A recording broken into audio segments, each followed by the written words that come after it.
Vande Mataram sir. Myself Amrita Mehta Dandagawal. My topic name is nuclear bomb. Who invent nuclear bomb? Nuclear bomb कोणी बनवला? CTBT, NSG काय, NPT काय, then smiling Buddha काय, म्हणजे ते mission कसं होतं, काय होतं तिच्यामध्ये, पोखरण 2 मध्ये काय झालं होतं, नेक्स्ट न्यूक्लिअर बॉम्ब मध्ये काय त्याचे इफेक्ट्स काय, म्हणजे जर तो ब्लास्ट झाला त्याचे इफेक्ट्स काय होणार आहे. हू इन्व्हेंट न्यूक्लिअर बॉम्ब? आता न्यूक्लिअर बॉम्ब कोणी बनवला? तर न्यूक्लिअर बॉम्बचा जो मॉडेल होता मीन्स तसं जसं टेक्नॉलॉजी ते होमी जहांगीर भाभा यांनी काढली होती आणि त्याला सक्सेस केलं होतं. APJ अब्दुल कलाम आणि चिदंबरम हे दोघं खूप मोठे आणि खूप पॉप्युलर सायंटिस्ट होते, तर आपल्या सगळ्यांनाच माहिती असेल.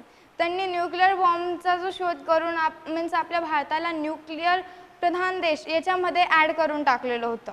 तर मग आता याची स्टोरी अशी आहे की आता अमेरिकाने न्यूक्लिअर बॉम्ब बनवला, न्यूक्लिअर बॉम्ब अमेरिकाने बनवला, तर अमेरिका हे म्हणत आहे की आम्ही न्यूक्लिअर बॉम्ब बनवला तर कोणी न्यूक्लिअर बॉम्ब बनवायचा नाही, याचं टेस्टिंग कोणीच करायची नाही. याच्यामुळे अमेरिका प्रत्येकावर लोड देत होता. बट इंडियाला वाटतंय की आपण पण न्यूक्लिअर प्रधान देश याच्यामध्ये यायला पाहिजे, म्हणून इंडियाने पण मीन्स न्यूक्लिअर बॉम्बची टेस्टिंग केली, बट त्याच्यामध्ये काही मायनर मिस्टेकमुळे ती फ्लॉप होऊन गेलेली होती.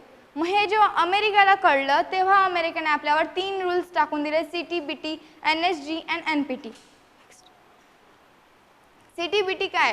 आता CTBT comprehensive nuclear test ban treaty, यानी म्हणजे की कोणी पण न्यूक्लिअर बॉम्बची टेस्टिंग केली ती त्याच्यावरती केली तर इंडियाला खूप मोठ्या प्रमाणामध्ये फाईन लागणार आहे, म्हणून इंडिया ही टेस्टिंग करायची नाही.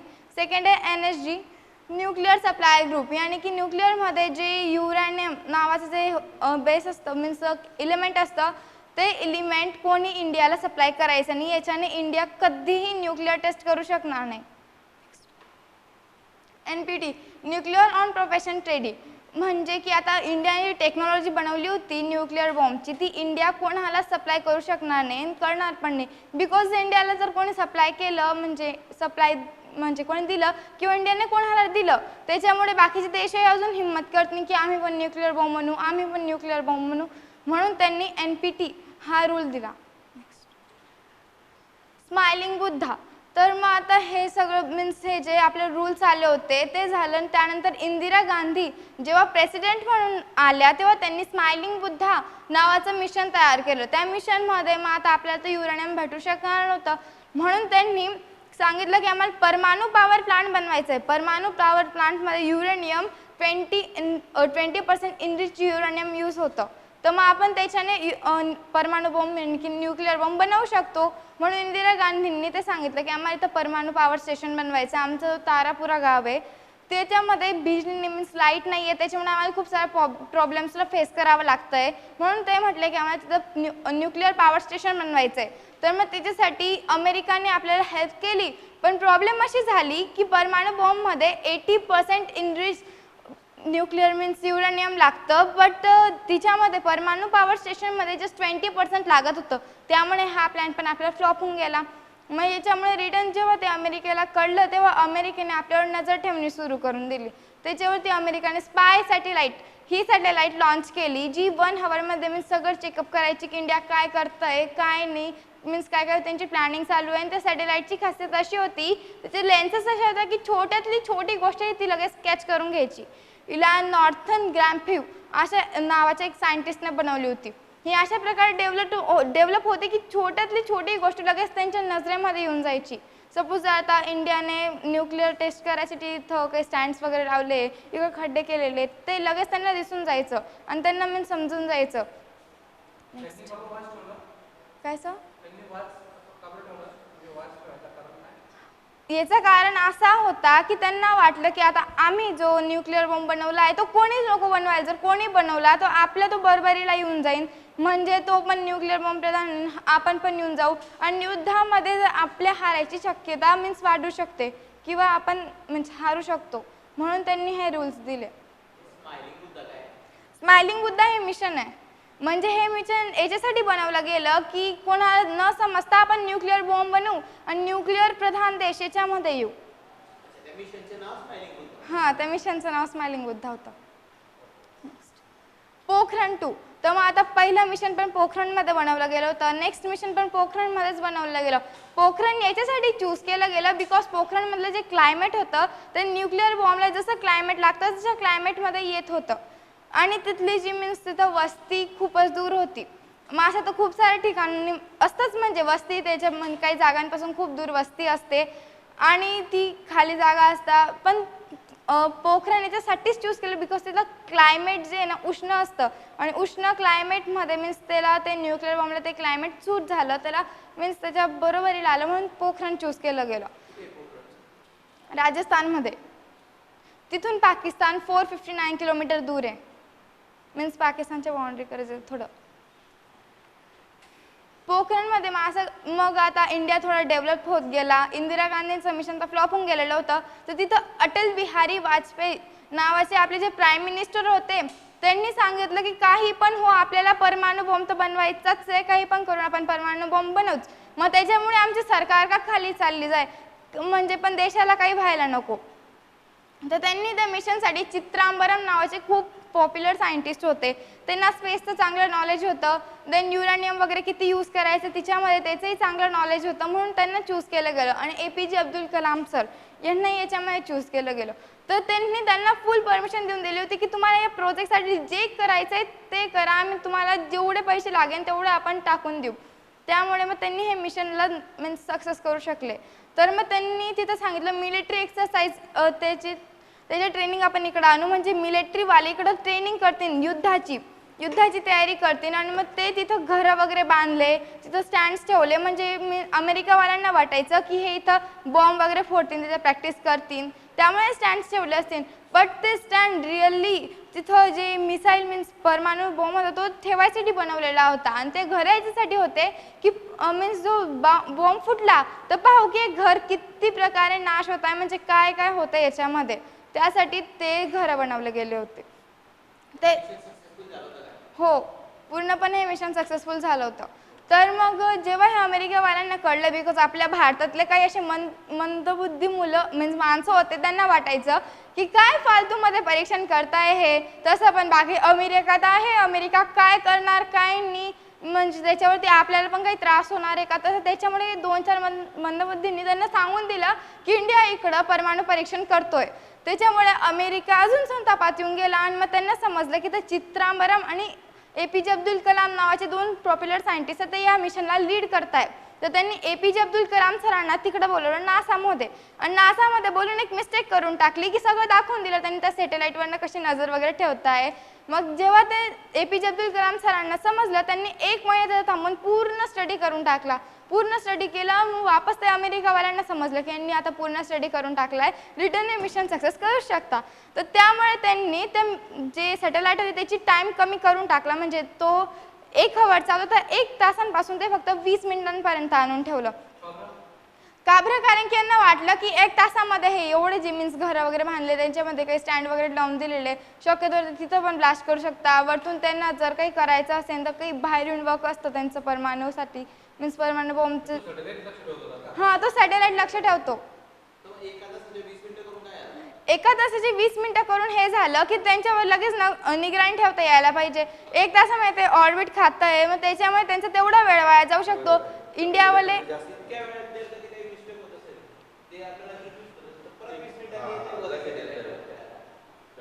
कडक निगराणीसाठी ते केलेलं होतं त्यांनी 20 मिनिटं. मग हे रिटर्न APJ अब्दुल कलाम सरांना समजून गेलं. त्यांनी रिटर्न 2 महिने नासामध्येच राहून त्यांची फुल स्टडी करून जेव्हा ते इंडियामध्ये आले तेव्हा त्यांनी एक सायंटिस्टची मीटिंग बोलवली की आता म्हणजे अमेरिकावाल्यांनी असं करून टाकलं, आता आपण काय करू शकतो. तर चित्रांबरमने सांगितलं जे काम आपण 1 तासात करायचं ते आपण 20 मिनिटातही करू शकतो आणि करून दाखवूच. तर त्यांनी 20 मिनिटांमध्ये 1 तासाचं काम 20 मिनिटांमध्ये कंप्लीट करून दाखवलं. ते 20 मिनिटाचं काम तर आपण 1 दिवसात पण कंप्लीट करू शकलो नसतं, पण त्यांनी 20 मिनिटाचा वेळ घेऊन ते पूर्ण काम कंप्लीट पण करून टाकलं. तर मग आपल्यावर रूल होता CTBT. मग CTBTचा रूल, मग त्याच्यामध्ये प्रॉब्लेम अशी होती की आपण आकाशात पण करू शकत नाही, अजून मीन्स जमिनीवर पण करू शकत नाही. तर आपण जमिनीमध्ये काम सुरू केलं, म्हणजे अजून 2-4 महिने गेले, जमिनीवरती उत्खनन वगैरे सुरू करून दिलं. त्याच्यामुळे तो बॉम्ब फिट केला. तर बॉम्बमध्ये युरेनियम नावाचं जे केमिकल आहे ते खूप हार्मफुल आहे. जगात त्याच्यासारखं केमिकल भेटणारच नाही आपल्याला. आणि आपल्यावरती युरेनियमची तर बंदी होती. तर केरळमध्ये एक खाण आहे ज्याच्यामधून आपण युरेनियम बनवू शकतो आणि आपण बनवूनच दाखवलं. ते युरेनियम बनवलं ते हां बनवता येतं. मीन्स त्या खाणमधनं त्याच्यामधनं काही एलिमेंट्स मिक्स करून करून नॅचरली आहे तसं. हां केरळमध्ये युरेनियमची त्याचा ॲटॉमिक नंबर 92 आहे आणि त्याचं सिम्बॉल यू आहे. तर ते खूप हार्मफुल आहे आणि त्याचे इफेक्ट्स असे आहे की आता हिरोशिमा नागासाकीवर अमेरिकन न्यूक्लिअर बॉम्ब सोडला तर त्या हिरोशिमा नागासाकीमध्ये मुलं आताही अपंग जन्माला येत आहे. त्यांच्यामध्ये काही काही कॅन्सरचे आजार होत आहे, कोणाकोणाचे डोळे नाही आहे, खूप काही अशा आजारांना फेस करावं लागतं आणि तिथं अजूनही झाडं वगैरे काही उगतच नाही आहे आणि तिथं मीन्स आता वस्ती ही खूप कमी होऊन गेलेली आहे. कुठल्या वर्षी?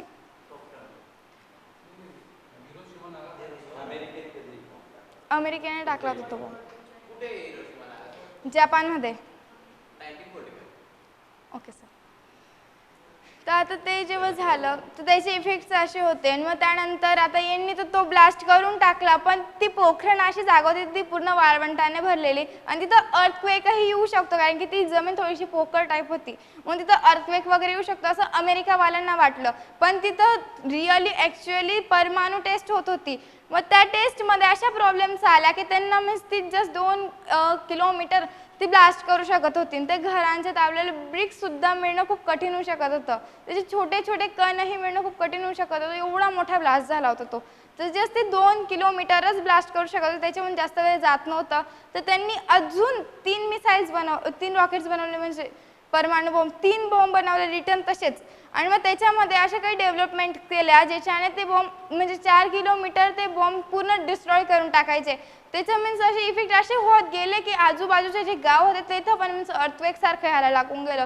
2-4 घरे पडून म्हणजे खूप सारे घरे पडून गेले. तर मग तेव्हा पाकिस्तानला समजलं की यांनी न्यूक्लिअर टेस्ट केली आहे, हे न्यूक्लिअर टेस्टमध्ये पास झालेले आता हे पण परमाणु प्रधान देशमध्ये येऊन गेलेले. तर पाकिस्ताननेही न्यूक्लिअर टेस्ट केली आणि त्यांनी जाऊन अमेरिकेला सांगून दिलं की आम्ही पण केली, इंडियावाल्यांनी पण केली न्यूक्लिअर टेस्ट पण आता आम्ही पण येऊन गेलो न्यूक्लिअर प्रधान देशमध्ये. तर मग ते म्हणे आता तुम्हाला ते मीन्स दंड द्यावाच लागेल. मग ते म्हणतील जी तुम्ही शिक्षा इंडियाला करशाल तीच मला द्या. तर इंडियावाल्यांनी ही शिक्षा दिली की तुम्ही मार्केटिंग म्हणजे आजूबाजूच्या देशामध्ये मार्केटिंग करूच शकत नाही पाकिस्तानला पण. मग याच्यामध्ये इंडियाचा फायदा असा झाला की इंडियामधनं बाहेर गेलेले 55 लाख जे कारीगर होते त्यांनी आपल्याला हेल्प केली. बट पाकिस्तानचे असे काहीच नव्हते आणि जे पण होते ते स्वतःचाच विचार करायचे मीन्स माझा आहे तर मी देशाला काबरी देऊ आता मी बाहेर येऊन राहतोय. बट इंडियावाल्यांनी तसं नाही केलं. त्यांनी इंडियाला सपोर्ट केला आणि त्याच्यामुळे पाकिस्तान पूर्ण कंकाल होऊन गेला आणि इंडिया अजून डेव्हलप होत गेला. तर त्याच्यामुळे न्यूक्लिअर टेस्ट आपली सक्सेस झाली 11 मे 1998 मध्ये. आता आहे न्यूक्लिअर बॉम्बचं मॉडेल ग्रायटिस डेनासिजस स्प्रोगमस. मग हे याच्यासाठी यूज होत आहे की मध्ये जो युरॅनियम जो एलिमेंट आहे तो मध्ये सेफ राहायला पाहिजे. म्हणजे जर आपण आता बॉम्ब सोडला आहे वरतून बॉम्ब सोडला आहे प्लेनने शक्यतो प्लेनने सोडून दिला आपण आणि तो अचानक जर त्याच्या बाहेर ती कवर नसली आणि ते एलिमेंट्स अचानक मोकळे होऊन गेले तर ते तिथल्या ब्लास्ट घेऊ शकता.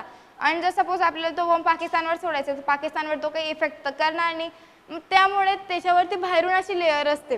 आता इलेक्ट्रोडेंटासिस स्प्रोगमस हे याच्यासाठी असतं की त्याच्यावरती जो प्रेशर राहायला पाहिजे की ते जे एलिमेंट्स असतात त्याच्या मधल्यामध्ये दाबून राहायला पाहिजे त्याच्यामुळे तो प्रेशर असतो वरती. देन ब्रँडियस अल्पावायकॅलस मग हे याच्यासाठी असतं की ते बाहेरून जो प्रेशर देतो ते मधून अजून प्रेशर देता की ते जे मीन्स आता सपोज तो एवढा गोल गोळा आहे बाहेरून पूर्ण प्रेशर येतो त्याला मग तो गोळा जसा तसा राहणार आहे आणि जेव्हा तो लँडिंग करतो मीन्स पूर्ण येतो तो वरतून आणि जेव्हा लँडिंग करतो तेव्हा ते प्रेशर एकदम मोकळे होऊन जातात आणि जिथून ते ॲटम्स एकदम सेपरेट होऊन डायरेक्ट तो ब्लास्ट घेऊन घेतो तिथं. नेक्स्ट आहे स्टेनन बँगा सस्पायसिस ब्रँड्युली. मग हा मीन्स हा ते युरेनियमला मीन्स ते एका पॉकेटमध्ये असतं ज्याच्यामुळे तो सेफ राहायला पाहिजे मीन्स त्याला काही व्हायला नको. आणि जर युरेनियम इथं पडला आणि आपल्या चुकून तिथं पाय झाला गेला तर तो तिथलं ब्लास्ट धरू शकतो त्याच्यामध्ये आपण डेथ होऊ शकतो. त्याचा एक थेंब सुद्धा खूप हार्मफुल निघतो. नेक्स्ट आहे प्लुटोनियम प्रॅडलिस. मग हे ह्याच्यासाठी असतं की मीन्स तो प्लुटोनियम आहे तो पण त्याच्यामध्ये यूज होतो आणि तो जेव्हा यूज होतो ते पण सेफ राहायला पाहिजे, युरेनियम पण सेफ राहायला पाहिजे. मीन्स हे खूप सारे केमिकल त्याच्यामध्ये यूज होतात. बट हे जे दोन केमिकल ते खूप हार्मफुल असतात. प्लुटोनियम म्हणजे तो खूप जास्तीत जास्त प्रमाणामध्ये ब्लास्ट करू शकतो, म्हणून त्याला पण सेफ ठेवतो आपण. Thank you sir.